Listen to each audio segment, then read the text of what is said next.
Swinging with the sunshine, right? It's awesome. What a great way to start this day. You know, it seems like it wasn't that long ago. I was driving down the canyon and there was snow and ice, and I was all stressed out trying to get down the canyon. And today, I was stressed out because there were bikers everywhere. It's beautiful to be out here. How many of you remember learning to drive?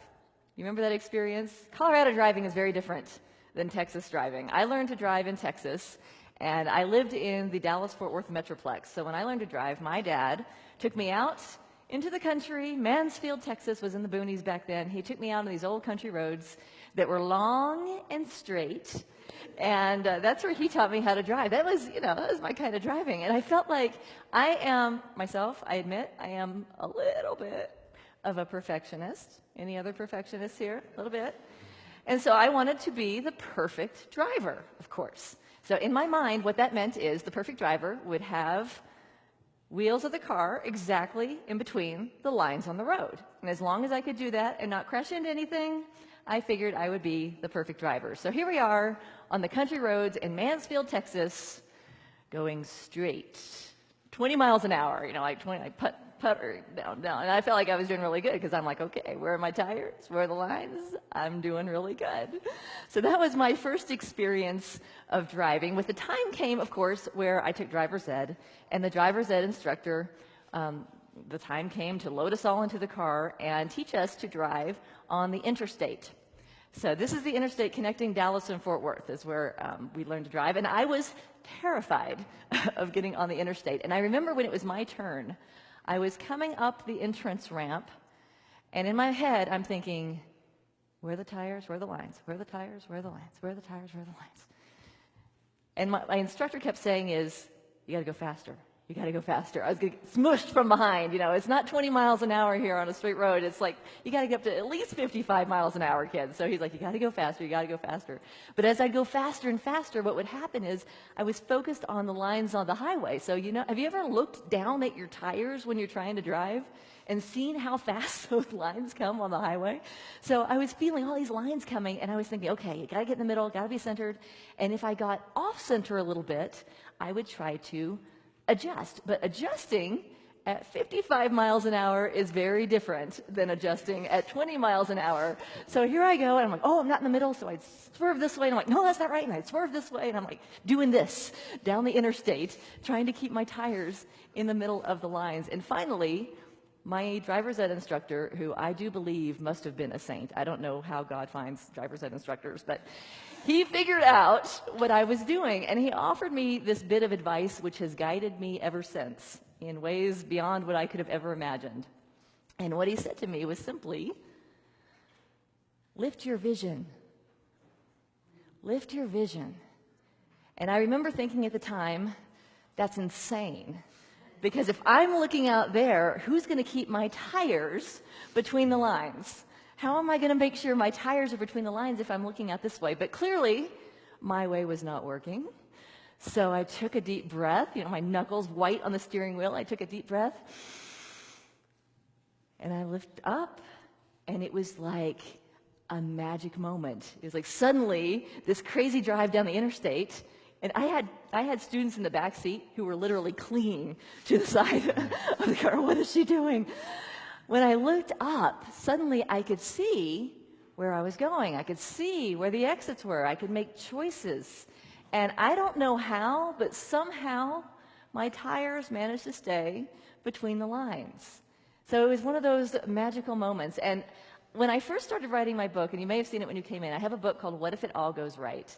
And I wanted to figure out this, what does it mean to lift our vision? Because I think a lot of us in our lives, in our church community, it's kind of like that crazy ride down the highway because we've got so many things coming at us that if all we do is focus on what's in front of me now, what's in front of me now, what's in front of me now, if all I'm focused on is this present moment, sometimes that present moment can get very overwhelming. Have you noticed that? We've got challenges, we've got kids, we've got change, we've got transition, we've got the internet, we've got news coming at us, we've got politics, we've got all these things flying at us. And if all we're looking at is trying to stay balanced between the lines, it can be kind of harrowing.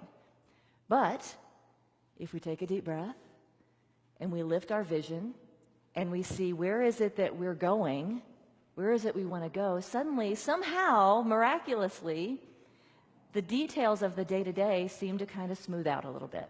So I wanted to figure out, how do we do this consistently? How do you create a life where we are living from our vision and not just reacting to what's in front of us in this moment? And so for my research, I began by going to this very big book, and I opened it up to page 1, chapter 1, verse 1, and started reading. And here's what it says. This is my first clue.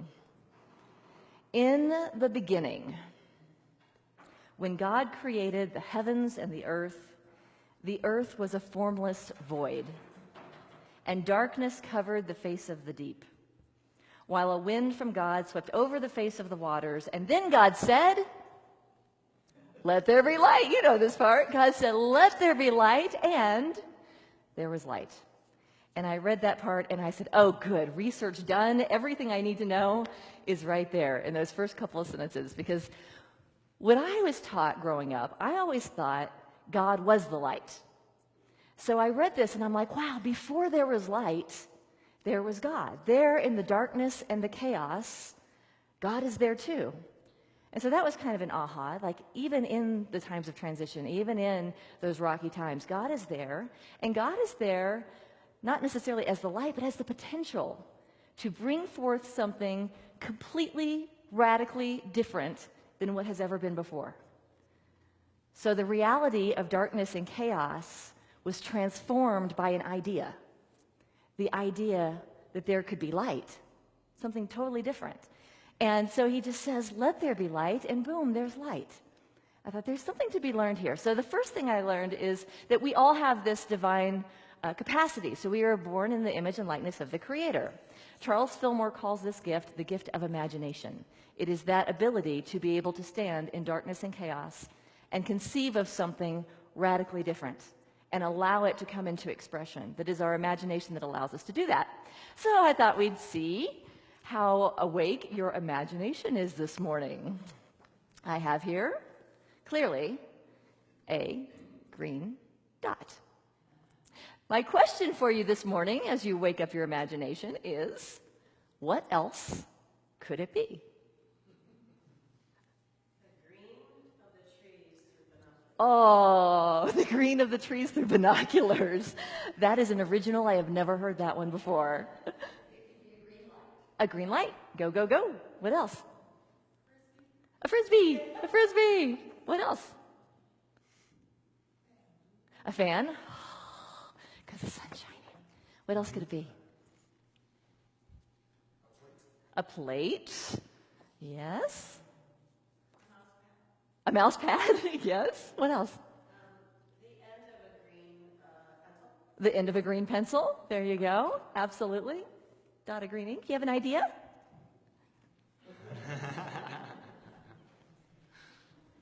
It might be a pea. A flattened pea. Someone who stepped on a pea. So our imagination is endless. Our imagination is our ability to look at something and to think of other interpretations of what that could be. So that is our imagination, and it's endless. So it doesn't matter what the reality is, and we all have our realities. We have the reality, I step on the scale, there's a reality. I look at my bank statement, there's a reality. There's a transition happening here in this community. That is a reality. Our imagination is what allows us to look at reality and decide, what do we want to make that mean? And it's unlimited. So how do we use this gift of imagination as it was meant to be used? Because our imagination, because it is unlimited, it has the ability to create. It also has the ability to destroy. So you could look at the reality and just, let's make it real. Let's say we're looking at let's look at this spiritual community. We could look at this spiritual community, which is in a reality of transition right now, and you could let your imagination be like, what if, this happens all the time in organizations, what if there's not enough people? What if there's not enough money? What if the things that happened in the past happen again? And we can let our imagination create those kinds of scenarios. And that's a possibility. I call that what if downing. It's using the power of what if in a way that creates stress and anxiety, and not that you don't want to debrief things that have happened in the past and learn from them and move forward, but if our focus is on what could go wrong, worst case scenarios, then we begin to create worst case scenarios. Our third principle in Unity is that thoughts create after their own kind. So if we are what if downing, we create anxiety and stress. We create the things that we focus on. Well, the wonderful thing about imagination is we can just as easily turn that what if around, and we can what if up. And we could say, what if everything we've experienced in the past has equipped us to be a model for transformation in the future? What if everything that has happened to us in the past is a gift and a blessing? And what if we consciously use those experiences, move through those experiences so that we can be a model, so that we can create change, so that we can transform lives not just in this community and not just in this community around us, but what if we could create transformation in the entire New Thought movement because we were the ones who had the vision and the imagination to find a way through challenge? And when you notice when you what if up, it creates a different feeling. We're able to be more resourceful. Those thoughts create a different reality than when we what if down. So imagination is an important part of this, but it's not the only part of that. How many of you know people who have tons and tons and tons of great ideas, but nothing ever happens? So imagination is wonderful, it's boundless, it's endless, and that's also its shadow, is that it's boundless, it's endless, it has no point of focus. So there's another one of the 12 powers. Imagination is one of the 12 powers that Charles Fillmore, our co-founder, identified as a Christ quality that lives within us. Another one of those qualities is the quality of wisdom. When we bring wisdom to imagination, imagination generates the ideas. Wisdom lives in this present moment. It is here, now, you feel it, wherever you feel it. Some feel it in their gut, you feel it in your heart, you know it in your head, that there's a wisdom that we all have access to.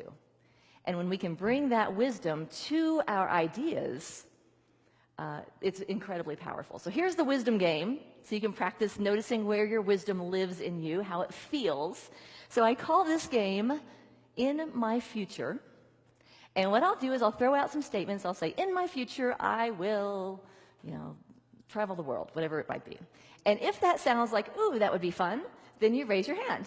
And if that doesn't sound like fun, then you don't. Those are the rules. You got it?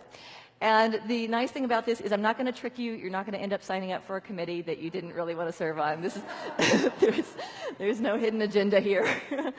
And there's no right or wrong answer. Just notice how you feel, and there's no need to figure out, oh, how would I do that, or could I afford that, or I don't have time, any of that kind of, just, does it sound fun? All right, you ready? Ready to play?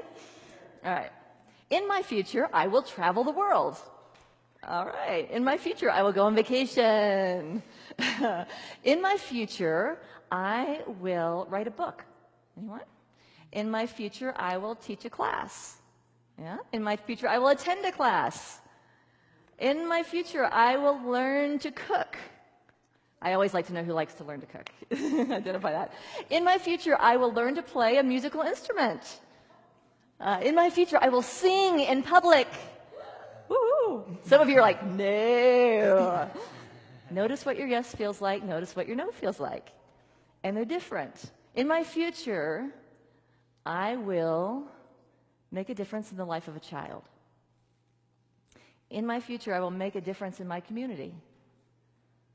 In my future, I will be happy. Yeah. So there are some things that are universal, and there's a lot of things that are unique to us. And I noticed that nobody had to consult to know if they needed to raise their hand, right? We don't have to ask somebody, would I like to do that? What do you think? Because we know, we can feel it. Wherever you feel it, you feel it. Could you feel your yes, and you could feel your no, and you could feel your So that's our wisdom, and it talks to us. And it's present within each of us. We all have access to it, and it will guide each of us differently. But it's a gift. So so we have imagination and we have wisdom. Now, when we bring them together, when your imagination is generating vision, it's generating positive, uplifting ideas, and your wisdom is listening to those ideas and noticing where your yes is, where your no is, where your not quite feeling it is. When you can marry your imagination, those up ideas, with the yes of your wisdom, what you get is this thing called imagination, or it's enthusiasm, Imagination plus wisdom equals enthusiasm. So in the creative cycle that I talk about in my books, we start with imagination, we what if up until we generate an idea that feels like a yes. When that happens, we feel enthusiasm. Enthusiasm, I love the word because it's in theos means in God. It means we are in the flow of divine energy. And if we wait until we feel that enthusiasm, if we're not making decisions based on, whoa, we don't want this to happen, or I'm afraid that might happen, if our decision making comes from that place, it doesn't feel like a yes, it just feels like what we should do, which is different than taking inspired action. When we're generating ideas of possibility, and then we feel the yes, and we feel that enthusiasm, and we act on that enthusiasm, amazing things happen.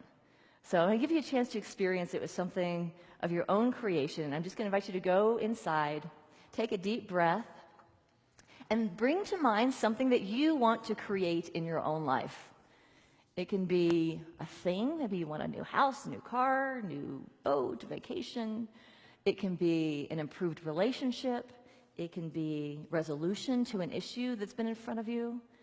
Bring to mind what you want and take a deep breath in, opening and allowing yourself to be present to the wisdom that lives within you.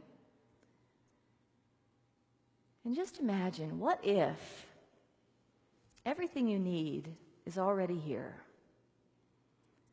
What if all the resources you need are all around you right now in this moment? What if you have enough and you are enough for that thing to be expressed? And what if the journey of creating this thing is actually just as much fun as the having, as the end result? What if it's fun? What if it's easy? And what if that journey introduces you to people and friends beyond what you can even imagine? Take a deep breath in. Does it feel good to feel the possibilities of what you want coming into fruition? So that's the power of what if upping. That's the process. There's actually a couple more steps that I talk about in the book. There's love, which is creating from, not because something was wrong that I need to fix, but creating from a place of, I'm in the perfect place right now. Everything that has happened has led me to this place. I can be totally happy and content with things. Everything I have right now is enough. I don't need to fix anything. I love my current reality, and from that place I create the next reality. So that's one piece of the creative model. And the other piece, the piece that I think is, when I was writing it, it was the most challenging, is what Charles Fillmore calls renunciation. I call it non-attachment in the book, which is you have the vision that you want, and you get into that creative flow, the excitement of creating it, and you let go of that outcome. You let go of your attachment to that outcome. And when we can do that, miraculous things happen. It is absolutely amazing. I have been teaching this for about a decade now, and I have seen amazing things happen. I was working with a church in Austin, Texas, and I had a woman who, we had this What If Up Circles. Rana is hosting a What If Up Circle, so she's probably got some of these stories too. I had a woman who said she wanted to create a trip to Sweden. She wanted to go to Sweden. So she was what if upping all these ideas and just getting into the flow, that feeling of, oh, it's possible and it's fun. And the next Sunday at church, she was one of the, on the greeting team at church, and she was there with her greeter name tag on, and she's welcoming people. And a gentleman comes into the church. Guess where he's from? He just moved here from Sweden and needed to know where things were in the church. And she said, oh, I was just visiting, having a trip to Sweden. He said, well, I tell you what, when you're ready to go, I'll be your guide. I'll take you to Sweden and show you around. So not only did she get a trip to Sweden, she got a budding romance out of that too, because God knows what you really want, right?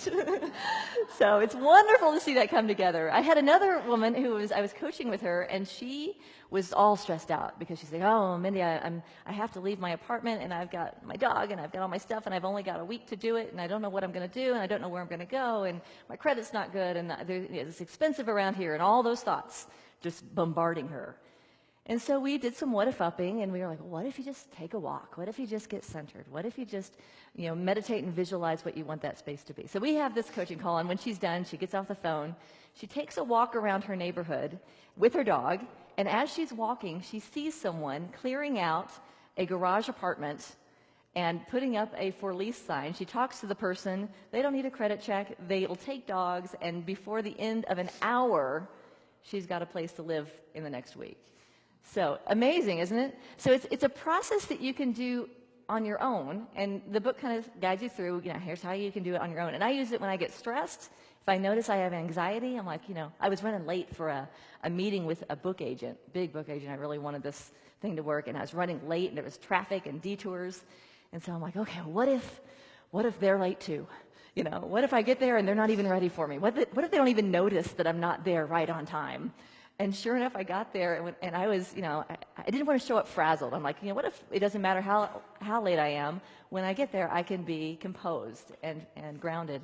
So I get there, and they're like, oh, we're so sorry. The person you're meeting with just went to Starbucks to get some coffee. She'll be back in 5 minutes. So she comes back, and I'm like, oh, no wait at all. No big deal. So you can use this in your own mind, but where it's truly powerful is when you can do this in groups. And so one of the things, if you stay for the Q&A, to me, groups are the most powerful thing we can have for transformation and growth. So I'll be talking about that if you have questions for that.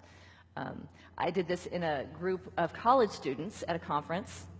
Big room, about 100 college students. They were all in circles. They were all what-if-upping together. And at the back of the room, there was one college student, this really good-looking guy, and he was in a circle filled with other college girls, these beautiful college girls, and I could just hear, they were all the way in the back, and I could hear the giggles and the, all this energy coming from the back of the room.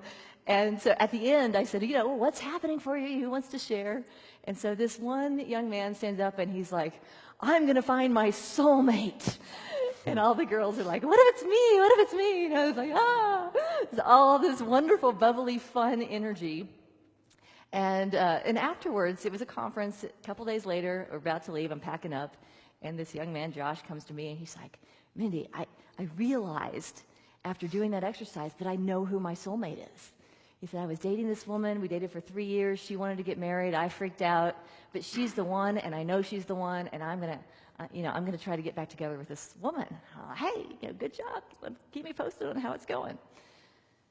6 weeks later, I get an email from Josh saying, Mindy, after that conference, how I told you I knew who my soulmate was? He had gone online. There was a reality show at the time called A Perfect Proposal. He submitted a request to propose to this woman on top of Space Needle, and they accepted it. He's like, I'm going to be on a reality TV show, and I'm going to propose to her. And she said yes, and everything worked out, and it all began with an idea, with a thought. What if it's possible? What if it's possible that she's already out there? My favorite story, though, is about a woman. Her name is Holly, and she is in South Carolina. She was in South Carolina, and she was staying connected with me through Facebook and through our online community. And she had emailed me, and she's like, Mindy, I can't get this thing to work. I can't come up with any ideas that feel good. That's the idea. You come up with ideas until you start feeling better. She said, my mom went into the hospital for a routine procedure, and everything went wrong. And they don't know if she's going to make it, and I'm freaked out, and I'm trying to, what if, no matter, what if, I can have a good time with her? What if this is, a time where we bond? She's like, nothing is making me feel better. And so we went to that idea of non-attachment. And I said, well, try these. What if, no matter what happens, everything she was thinking is, what if my mom gets well? What if my mom gets well and everything works out? So what if, no matter what happens, this is a very special time that you'll always remember with your mom? What if, no matter what the outcome is, that this is a time of healing for you, that this is a time you'll always remember as a special time? And what if, no matter what happens, you are a source of strength and courage for your mother at a difficult time? And she's like, that feels better. Well, a couple days later, she's in the hospital room with her mother. Her mother's running a fever. She wants more medication. She can't get medication. It's not time. She's got the sweats. She begins having this panic attack. And this woman, Holly, had that thought in her head, what if I can be a source of strength and encouragement for my mother during a difficult time? And so she goes to her mother. She said they never had a close relationship, definitely not a touchy-feely relationship. But in that moment, she had that thought, what if I could be a source of strength for her? And so she says, she takes her mom by the hand. She says, Mom, I know what to do. She says, look me in the eyes and breathe with me. And she held her mother's hands, and they looked each other in the eyes, and they just breathed. Breathe in, breathe out for 30 minutes. She held her mother's hands, and they just breathed together. And then she said after about 30 minutes, she decided, she said, I've never done this before, but she started leading her mother in a visualization of what it was going to be like when she got well and came home. Mom, when you come home, we're going to have this big party, and it's going to be awesome, and everyone's going to be there. And we're going to celebrate that you made it through this. And she led her mother through this visualization until the doctors came and said, okay, you can have some more medication now. And her mom said, I'm good. I don't need it. And she totally, the next day, she turned around, turned the corner, and she told her daughter before she checked out of the hospital, she said, I don't know how you knew to do what you did, but I do believe that it saved my life. And that is the power of a new thought, thinking something that we've never thought before. And so let us take that idea that we are creators, we are co-creators with an abundant universe, and that we create through the power of our ideas. So let us affirm that as our truth by saying together, let there be light. Together, let there be light. And so it is. So take a deep breath in. And let's take that into a moment of meditation, that we are creative beings. It's who we are. Made in the image and likeness of the Creator. We have this amazing gift to choose our thoughts. And we have the ability to be aware of the thoughts that are causing us doubt, causing us to think we're not enough, we don't have enough, that we can't, that someone else would do it better. We have the ability to be aware of when our mind takes us into those tunnels. And through that awareness, we can choose.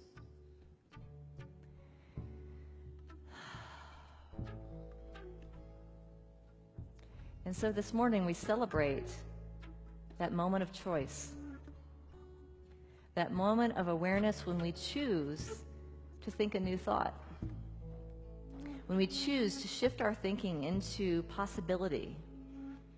We choose hope, we choose faith, we choose love. We choose to believe that with God all things are possible.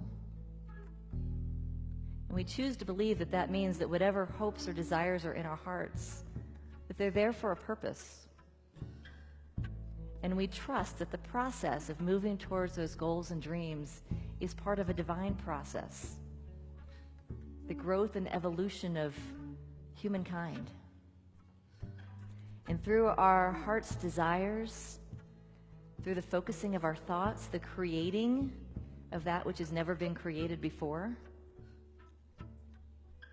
we recognize that we are leaders and pioneers, that we are examples for those who have not quite noticed yet how powerful they are. So we breathe into the truth of our being,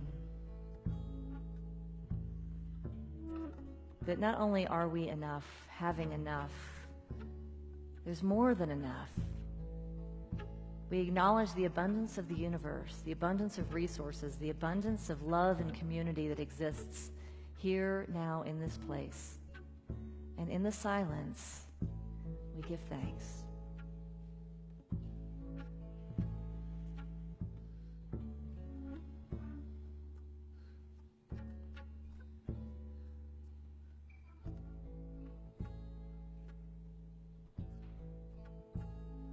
Thank you, God. The God that lives in the darkness and chaos, the God that is within us, that allows us to conceive of new possibilities and allow them forward. Let there be light, and there is light. And so it is. Amen.